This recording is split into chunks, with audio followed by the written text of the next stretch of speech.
Shalom. Saya melanjutkan suratan 1 Korintus pasal 8 sampai 10. Pasal 8 sampai 10 terkena misbah dupa. Dan misbah dupa di sini itu pembentukannya atau pembuatannya. Sedangkan pasal 14 itu misbah dupa dalam fungsinya. Sekarang pasal 8 ayat 1 sampai 13. Makan daging persembahan berhala. Pasal 9 ayat 1 sampai 14 tentang uang. Ayat 15 sampai 27 pendirian kita dalam hal uang.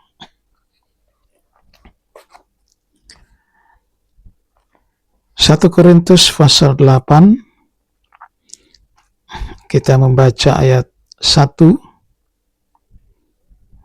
sampai 3. Tentang daging persembahan berhala kita tahu kita semua mempunyai pengetahuan. Pengetahuan yang demikian membuat orang menjadi sombong, tetapi kasih membangun.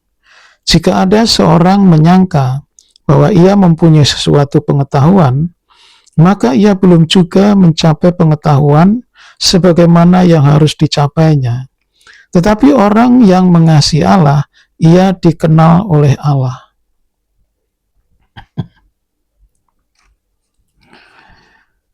Dalam hal menghadapi persembahan berhala, khususnya daging yang ada dalam sesaji itu, jika kita mempunyai pengetahuan tentang itu, maka cenderung untuk menjadi sombong. Nah, untuk itu, maka pengetahuan itu harus di-mix dengan kasih. Jadi kasih ini balancingnya begitu. Kalau kita merasa bebas, ya memang Tuhan memberikan kebebasan, namun kebebasan itu harus terukur.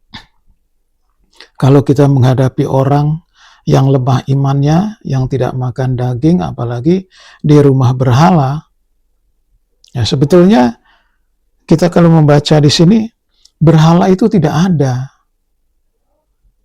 Dia bisa ada karena kita percaya. Manusia itu yang membuat adanya berhala.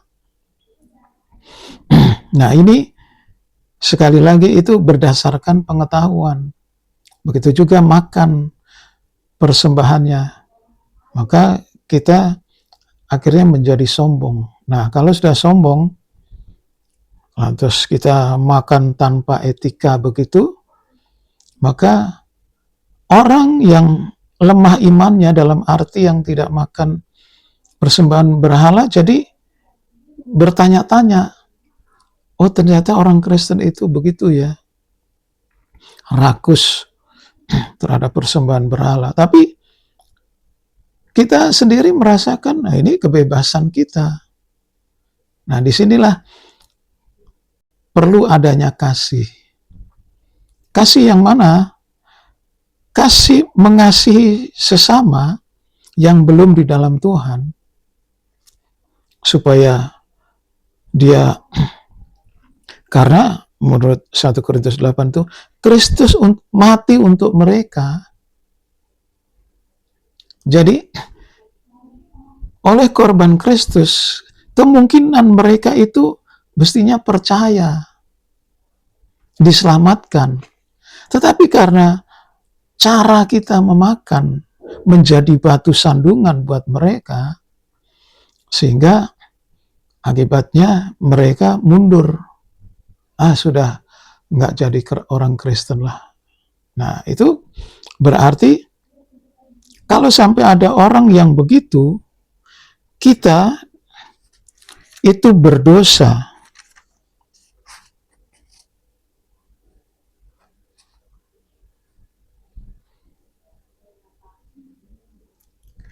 jika engkau secara demikian berdosa terhadap saudara-saudaramu dan melukai hati nurani mereka yang lemah, engkau pada hakikatnya berdosa terhadap Kristus. Itu ayat 12. Sampai akhirnya Rasul Paulus mengambil tindakan kalau memang makan daging itu menjadi batu sandungan, lebih baik saya nggak makan daging. Nah, itu Rasul Paulus. Tetapi kita diberi kebebasan makan apa saja. Namun ada batasannya, etika tadi, atau kasih. Kalau kita mengasihi seseorang dan orang itu memang tidak suka seperti itu, ya kita korbankan, kita berkorban untuk menyenangkan mereka. Nah, itu pasal 8. Pasal 9 tentang uang. Itu ayat 9 sampai 14. Tentang uang di sini, bahwa Rasul Paulus juga dalam memberitakan Injil itu memiliki kebebasan. Kebebasan dalam arti bahwa pemberita Injil hidup dari Injil. Karena dia sudah 100% mengabdi kepada Tuhan, menyerahkan hidupnya kepada Tuhan. Maka sudah pantas kalau dia mendapat pemeliharaan dari Injil itu. Tetapi sekarang modelnya berbeda. Orang jadi pengusaha dan sebagainya, lalu jadi pendeta, dan dia melebihi pendeta. Nah, Rasul Paulus tidak demikian, memberikan contoh yang baik, yaitu dia mengorbankan. Lebih baik dia bekerja dengan jujur, sedangkan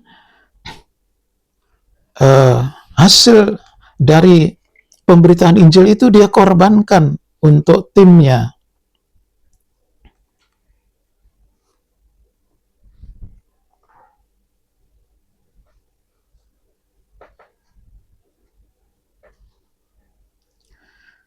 Ini pedoman yang dia miliki.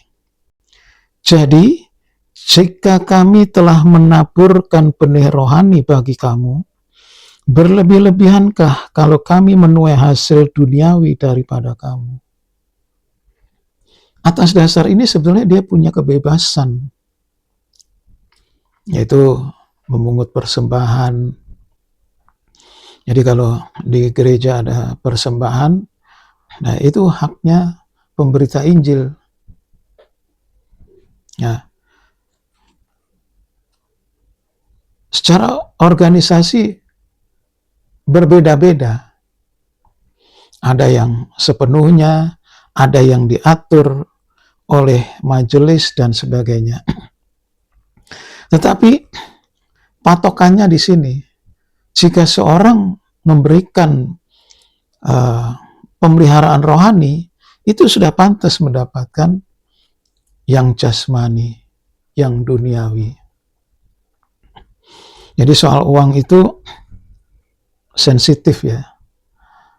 Tapi pada dasarnya di dalam kitab Bilangan pasal 18 bahwa